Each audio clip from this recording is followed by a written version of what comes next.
हरिओम नमस्कार मित्रों, प्रणाम, जय श्री राम, जय बद्री केदार। मित्रों, एक बार पुनः आपका स्वागत कर रहा हूँ अपने इस ज्योतिष कार्यक्रम में, जहाँ पर कि मैं आपको छोटी छोटी और महत्वपूर्ण ज्योतिष से संबंधित जानकारियाँ आपको देता हूँ। आज मित्रों आपको बताऊँगा छठे भाव से संबंधित जानकारियाँ। छठवें भाव या षष्ठेश जो इस छठवें भाव का स्वामी होता है, उससे संबंधित कोई महत्वपूर्ण जानकारियाँ आपको आज मैं अवगत करा रहा हूँ। तो वीडियो प्रारंभ करूँ इससे पहले आपसे पुनः आग्रह है कि चैनल को यदि आपने सब्सक्राइब नहीं किया है तो चैनल को सब्सक्राइब ज़रूर करें। वीडियो को पूरा देखें, अंत तक देखें, और आप यदि ठीक लगती है तो अन्य लोगों तक भी भेजें। उसके लिए वीडियो को शेयर करें, साथ में लाइक और कमेंट भी मित्रों अवश्य करें। मित्रों, जन्म कुंडली का जो छठवां भाव होता है वह रिपु भाव है, शत्रु भाव जिसको कहते हैं, और रोग भाव भी है। इस छठे भाव से ही रोग के संबंधों में जानकारियां प्राप्त होती हैं। तो मित्रों, इस छठवें भाव में यदि बुध ग्रह बैठा हुआ है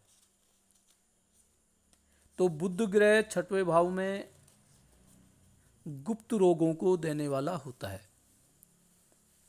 या आंतरिक समस्याएं ऐसे व्यक्ति को होती है, या कोई रोग जो होता है वो रोग पकड़ में बहुत कठिनता से आता है। तो छठवें भाव में बुध अच्छा फल नहीं देता है। यदि मित्रों छठवें भाव में बुध बैठा हुआ है और शनि की दृष्टि उस पर पड़ रही है, शनि ग्रह उसको देख रहा है, तो ऐसे व्यक्तियों के कानों से संबंधित समस्याएं पैदा होने लग जाती हैं।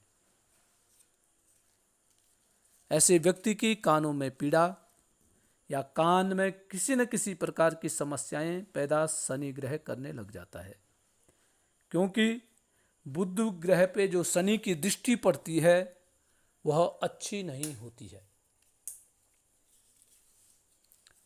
मित्रों, यदि छठे भाव का स्वामी षष्ठेश,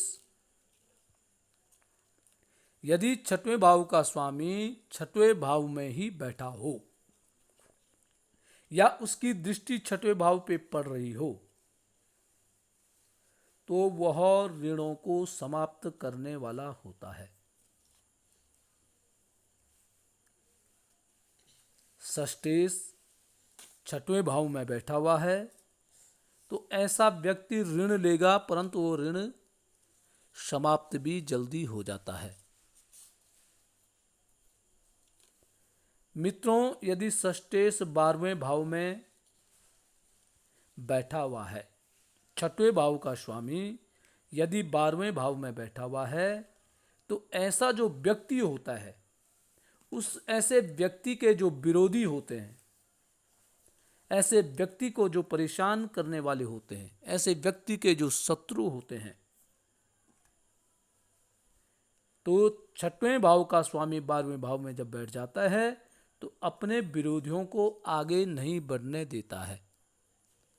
अर्थात ऐसे व्यक्ति के शत्रु, ऐसे व्यक्ति के जो विरोधी होते हैं, वो इस जातक का कुछ नहीं बिगाड़ पाते हैं। केवल प्रयत्न करेंगे, परंतु वो प्रयत्न कभी भी कामयाब नहीं हो पाता है।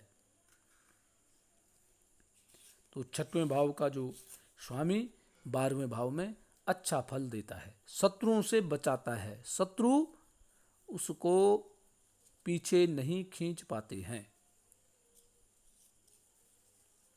यदि मित्रों छठवें भाव का जो स्वामी होता है षष्ठेश की शुक्र के साथ लगन या अष्टम भाव में युति है, तो यह आंखों की पीड़ा देती है। जो छठवें भाव का जो स्वामी होता है, यदि वो शुक्र के साथ में बैठा हुआ है, शुक्र के साथ में उसकी युति बन रही है, वो लग्न में है या अष्टम भाव में बैठा हुआ है, तो आंखों से संबंधित समस्या पैदा करने वाला होता है, आंखों में पीड़ा देता है। यदि षष्ठेश की युति शुक्र के केतु के साथ है, छठवें भाव का जो स्वामी है वह केतु के साथ बैठा हुआ है, तो ऐसे व्यक्ति का जो चेहरा होता है तो चेहरे में दाग धब्बे इत्यादि पैदा करता, मुहासे पैदा करता है छठवें भाव का स्वामी। और छठवें भाव में निर्बली शुभ ग्रह, यदि कोई शुभ ग्रह है बलहीन है, तो ऐसे व्यक्ति की रोगी होने की संभावनाएं बहुत अधिक हो जाती है।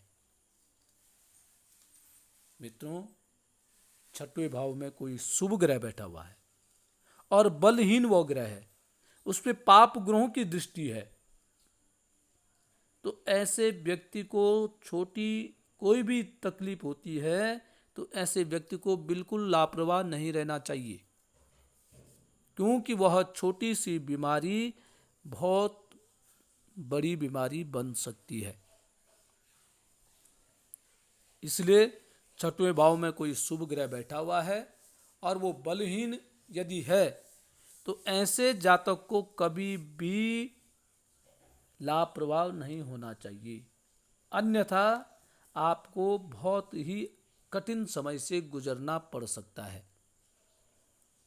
क्योंकि छठवें भाव में शुभ ग्रह शुभ फल नहीं देते हैं, पाप ग्रह यहां शुभ फल देते हैं। छठवें भाव का स्वामी या छठवें भाव में जो ग्रह बैठा हुआ है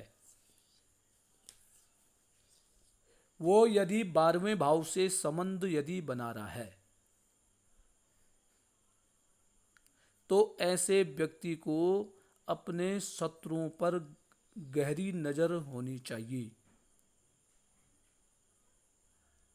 अपने शत्रुओं की तरफ से इसको निष्क्रिय नहीं होना चाहिए, क्योंकि ऐसे व्यक्ति के शत्रु हरदम हर समय टांग खिंचाई का काम करते रहते हैं, आपको पीछे खींचने का काम करते रहेंगे।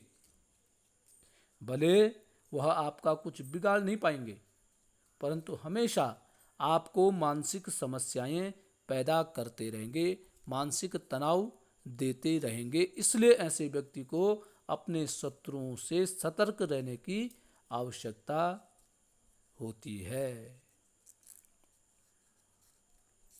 यदि मित्रों छठवें भाव का जो स्वामी है वो छठवें भाव में ही पड़ा हुआ है, तो ऐसे व्यक्ति को ऋण लेने की आवश्यकता नहीं पड़ती है, क्योंकि ऋण का भाव भी है छठवां, ऋण लेने की आवश्यकता नहीं पड़ती है।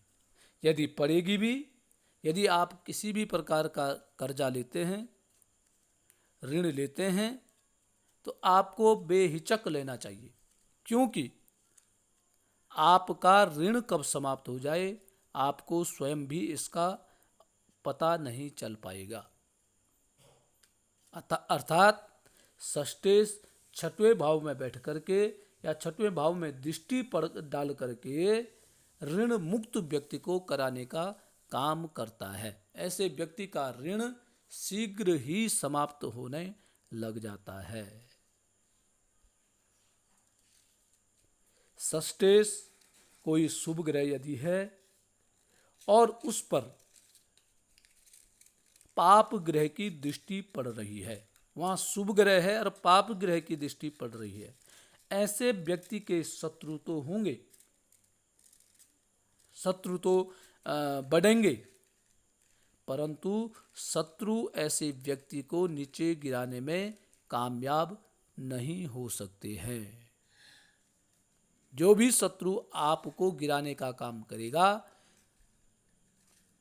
उसको अपना ही नुकसान उठाना पड़ेगा, क्योंकि शत्रु फिर यहाँ निष्क्रिय हो जाते हैं। शुभ ग्रह पर यदि पाप ग्रह की दृष्टि पड़ जाती है तो शत्रु आपका